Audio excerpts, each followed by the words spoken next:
Assalamualaikum warahmatullahi wabarakatuh. Selamat pagi semuanya untuk siswa dan siswi kelas 9 SMP Mutiara Bangsa.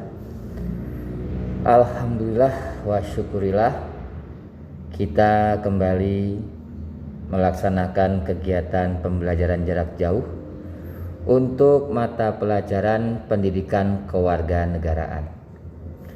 Anak-anakku sekalian, sebelum kita mulai untuk materi pendidikan kewarganegaraan, pada kesempatan ini saya juga ingin menyampaikan kepada kalian untuk tetap semangat mengikuti kegiatan pembelajaran jarak jauh ini, karena bagaimanapun kita tidak boleh dengan keadaan. Kita harus tetap semangat, kita harus tetap berjuang. Insya Allah keadaan seperti ini segera berlalu, dan insya Allah secepatnya kita bisa bertatap muka langsung di sekolah kita ini. Para peserta didik sekalian, pada kesempatan ini kita akan membahas tentang keberagaman masyarakat Indonesia dalam bingkai Bhinneka Tunggal Ika. Anak-anakku sekalian kelas 9, baik 91 maupun 92. Kalau kita berbicara tentang makna persatuan dalam kebangsaan, kita tidak bisa lepas dari rasa persatuan dan kesatuan bangsa. Karena rasa persatuan dan kesatuan bangsa di Republik Indonesia ini telah terbentuk dalam nilai-nilai budaya masyarakat Indonesia.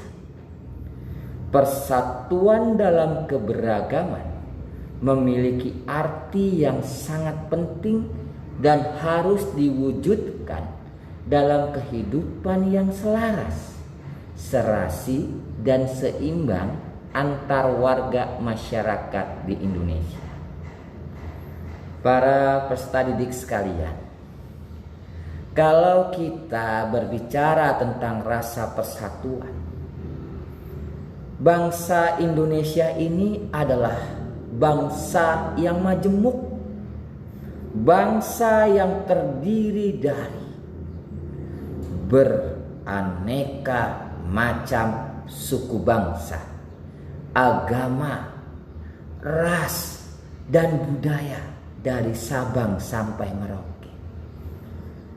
Satu hal yang harus kita ingat, bangsa Indonesia merdeka bukan diwujudkan oleh satu golongan saja, bukan hanya diwujudkan oleh satu agama saja, bukan diwujudkan oleh satu suku bangsa saja, tetapi seluruh rakyat Indonesia berjuang untuk meraih kemerdekaan bangsa ini. Tidak mengenal suku bangsa, tidak mengenal agama, tidak mengenal warna kulit, tidak mengenal antar golongan. Yang mereka kenal cuma satu, yaitu Indonesia. Anak-anakku sekalian, saya secara pribadi cukup miris melihat perkembangan zaman di negara kita. Kita sering mendengar adanya bentrokan antar agama, bentrokan antar suku, bentrokan antar golongan. Padahal negara kita ini adalah negara yang memang banyak memiliki perbedaan. Justru seharusnya dengan perbedaan itu kita menjadi kuat. Karena dengan banyaknya perbedaan, justru semakin beraneka ragam kemampuan yang kita miliki. Oleh sebab itu, rasa persatuan dalam kebangsaan harus kita tanamkan sejak dini. Buang jauh-jauh rasa ego antar golongan. Buang jauh-jauh rasa ego antar agama. Walaupun kita berbeda-beda, tetapi tetap satu jua, yaitu rakyat negara Indonesia. Para peserta didik sekalian, kalau kita membicarakan tentang prinsip persatuan dalam keberagaman suku, agama, ras, dan antar golongan, ada beberapa cara yang harus kita tanamkan dalam diri kita. Yang pertama, kita harus mengerti apa itu Bhinneka Tunggal Ika. Bhinneka Tunggal Ika adalah semboyan yang harus kita pahami maknanya. Bhinneka Tunggal Ika berarti berbeda-beda tetapi tetap satu jua. Ini mengandung makna bahwasanya Indonesia adalah negara yang menjunjung tinggi perbedaan tetapi tetap mengedepankan tujuan kebersamaan, yaitu negara adil dan makmur. Oleh sebab itu, tanamkan dalam diri kita, jangan memandang orang dari agama, jangan memandang orang dari suku, jangan memandang orang dari ras, dan jangan memandang orang dari golongan. Tetapi kita sama-sama rakyat Indonesia yang mencintai negara ini. Itulah makna daripada Bhinneka Tunggal Ika. Kita buang perbedaan, kita tanamkan rasa persatuan bangsa. Yang kedua, nasionalisme Indonesia. Kata-kata nasionalisme ini bisa diartikan sebagai rasa cinta tanah air, rasa memiliki, rasa di mana kita takut kehilangan. Terkadang kita mengaku rakyat Indonesia, tapi kita sendiri tidak sadar apa arti kata-kata nasionalisme. Sebetulnya generasi muda seperti kalian inilah yang nantinya akan menjadi estafet penerus bangsa, yang nantinya akan mendapatkan tugas dan tanggung jawab untuk mengelola negeri ini dengan sebaik-baiknya. Anak-anakku sekalian, negara Indonesia ini merdeka bukan karena pemberian, tetapi karena perjuangan, karena rasa cinta. Oleh sebab itu, tanamkan sejak dini, kita takut kehilangan bangsa ini. Kita takut kehilangan negara ini. Pertahankan negara ini sampai darah titik penghabisan. Mungkin zaman sekarang bukan zamannya lagi berperang secara fisik, tetapi berperang secara ilmu pengetahuan. Jangan mau menjadi bangsa yang bodoh. Jangan mau menjadi bangsa yang tertinggal. Jadilah bangsa yang terdepan. Karena bagaimanapun era globalisasi tidak bisa kita hindari. Anak-anakku sekalian, perjuangan kalian masih panjang. Tanamkan rasa cinta terhadap bangsa ini. Karena bangsa ini adalah warisan dari para pejuang kita yang diperjuangkan dengan mengorbankan seluruh jiwa dan raga mereka. Selanjutnya, kebebasan yang bertanggung jawab. Kalau kita berbicara tentang kebebasan, bangsa kita ini sudah sangat-sangat kebablasan kebebasannya. Kita boleh mengkritik, kita boleh menyampaikan pendapat, tapi ingat, Sampaikanlah kritik dan sampaikanlah pendapat dengan bahasa yang santun. Karena bagaimanapun bangsa kita adalah bangsa yang mempunyai peradaban, bangsa yang mempunyai rasa saling menghormati dan saling menghargai. Jangan saling menjatuhkan tetapi saling membangun. Apabila kita mengkritik, apabila kita memberikan pendapat, sampaikanlah kritik yang membangun. Jangan kita menyalahkan, karena belum tentu apabila kita diberikan tugas dan tanggung jawab, belum tentu kita bisa melaksanakan seperti apa orang-orang yang sudah kita kritik. Jadi kebebasan yang bertanggung jawab di sini maksudnya adalah menyampaikan segala sesuatu harus mempunyai rasa tanggung jawab. Berani berbuat, berani bertanggung jawab. Selanjutnya ada wawasan Nusantara. Wawasan Nusantara di sini adalah wawasan bisa diartikan sebagai pengetahuan. Nusantara adalah bahasa lain daripada negara Indonesia. Oleh sebab itu wawasan Nusantara di sini diartikan sebagai rasa pengetahuan, rasa ingin mengetahui tentang Nusantara, baik dari budayanya. Karena kalau kita lihat sekarang ini, generasi muda bangsa kita sudah mulai melupakan sejarah-sejarah bangsa kita. Padahal kita bisa seperti ini karena adanya sejarah. Harusnya kita mempelajari sejarah. Jangan sampai kita melupakan sejarah. Karena Bung Karno juga mengatakan jas merah, jangan sekali-sekali melupakan sejarah. Karena dengan adanya sejarah kita bisa seperti ini. Jadi kita harus mempunyai pengetahuan tentang Indonesia.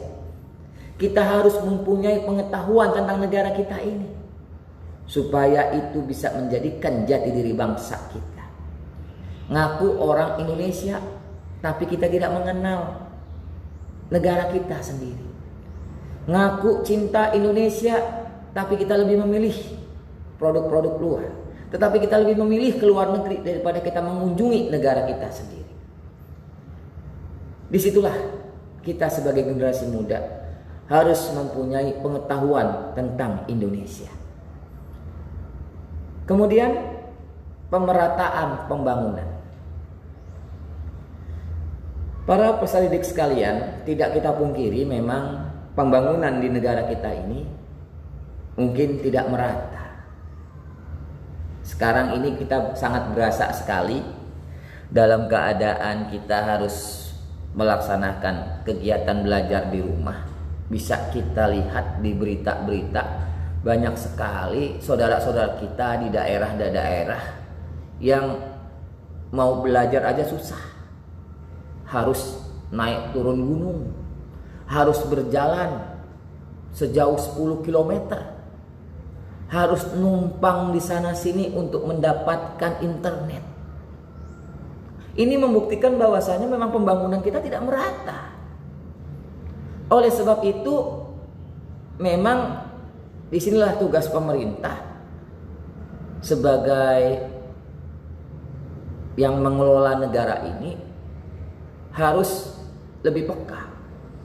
Terkadang saya pribadi miris melihat banyak sekali anak-anak kecil malam hari masih berkeliaran di jalan hanya untuk mengumpulkan botol-botol bekas. Sekarang fenomena yang banyak di jalanan yaitu banyaknya anak-anak yang bertubuh berwarna perak atau manusia silver. Mereka, kalau boleh jujur, mereka juga tidak mau seperti itu. Tapi karena apa? Karena memang mereka tidak mendapatkan kehidupan yang layak. Nah, disinilah yang harusnya pemerintah hadir. Jadi pemerataan pembangunan itu haruslah menyeluruh. Kita bersyukur hidup di daerah ini. Kita bersyukur pelajaran jarak jauh, internet kita lancar. HP insya Allah 99% siswa SMP Mutiara Bangsa punya. Kita bisa melaksanakan kegiatan pembelajaran jarak jauh seperti ini. Tapi bayangkan teman-teman kita yang di pelosok. Ada juga guru yang harus ke rumah satu ke rumah lainnya. Perjalanan bisa 1 jam. Dari pagi sampai sore berkeliling ke rumah-rumah siswanya hanya untuk memberikan pelajaran. Nah, inilah potret negara kita. Dan mudah-mudahan pada kesempatan ini, karena nantinya ini akan saya posting di YouTube, mudah-mudahan apa yang saya sampaikan ini bisa ada yang mendengar juga. Tolong, bangsa kita sedang dalam keadaan yang memang butuh perhatian. Rakyat kita butuh diayomi oleh negara ini, oleh pemerintah. Lihat bagaimana keadaan bangsa kita. Jangan lihat yang di atas, tapi lihat yang di bawah. Karena bangsa kita memang bangsa yang beraneka ragam, dari Sabang sampai Merauke.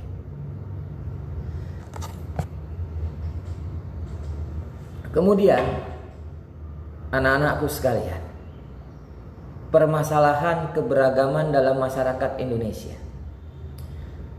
Keberagaman bangsa Indonesia meliputi suku bangsa, adat istiadat, dan agama. Keberagaman ini menjadi suatu kekuatan bagi tumbuhnya rasa persatuan dan kesatuan bangsa. Namun, keberagaman juga memiliki potensi timbulnya berbagai masalah dalam masyarakat. Permasalahan yang mungkin timbul adalah konflik antar suku, agama, ras, dan golongan.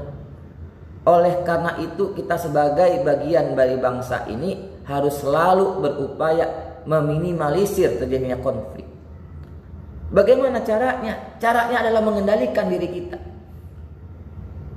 Kita harus bisa memahami bahwasanya kita adalah satu bangsa, satu negara.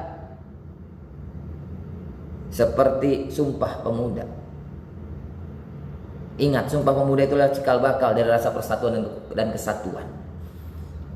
Kita ada di tanah yang sama. Kita ada di negara yang sama.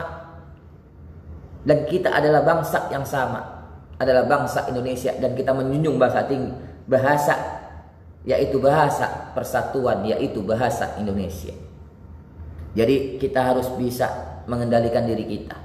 Jangan sampai kita bertengkar, kita berantem, kita ribut dengan bangsa kita sendiri, malu dengan bangsa asing. Bangsa kita adalah bangsa yang besar, bangsa yang kaya, kaya akan sumber daya manusianya, kaya akan sumber daya alamnya.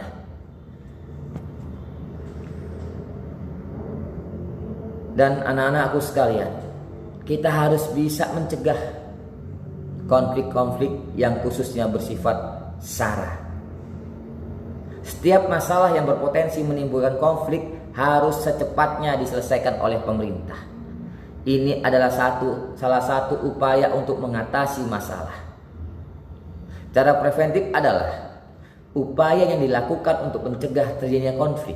Sedangkan represif merupakan upaya penyelesaian masalah pada saat itu atau setelah terjadinya masalah. Nah, di sini dibutuhkan peran pemerintah dengan aturan-aturannya dan dengan kebijakan-kebijakannya. Baik anak-anakku sekalian, apa yang saya sampaikan ini mudah-mudahan bisa dijadikan renungan, dijadikan bahan apabila nanti kalian menjadi seorang pemimpin, menjadi orang yang penting di negara ini. Ingat, negara kita butuh orang-orang yang mempunyai jiwa-jiwa nasionalisme. Baik, terima kasih. Mudah-mudahan apa yang saya sampaikan pada materi kali ini bisa kita jadikan sebagai pembelajaran untuk kita, supaya kita lebih mengenal bangsa ini, kita lebih mencintai bangsa ini, karena bangsa kita merdeka hasil perjuangan, bukan hasil pemberian. Terima kasih banyak atas perhatiannya. Mudah-mudahan apa yang saya sampaikan bisa diambil hikmahnya. Baik, jangan lupa nanti untuk mengisi absensi dan juga jangan lupa untuk mengerjakan soal-soalnya. Terima kasih banyak. Saya cuma titip pesan kepada kalian, selalu optimis, selalu berpikir positif. Insya Allah kita akan menjadi negara yang lebih kuat daripada sekarang ini. Terima kasih, selalu semangat, tetap sehat. Assalamualaikum warahmatullahi wabarakatuh dan selamat pagi semuanya.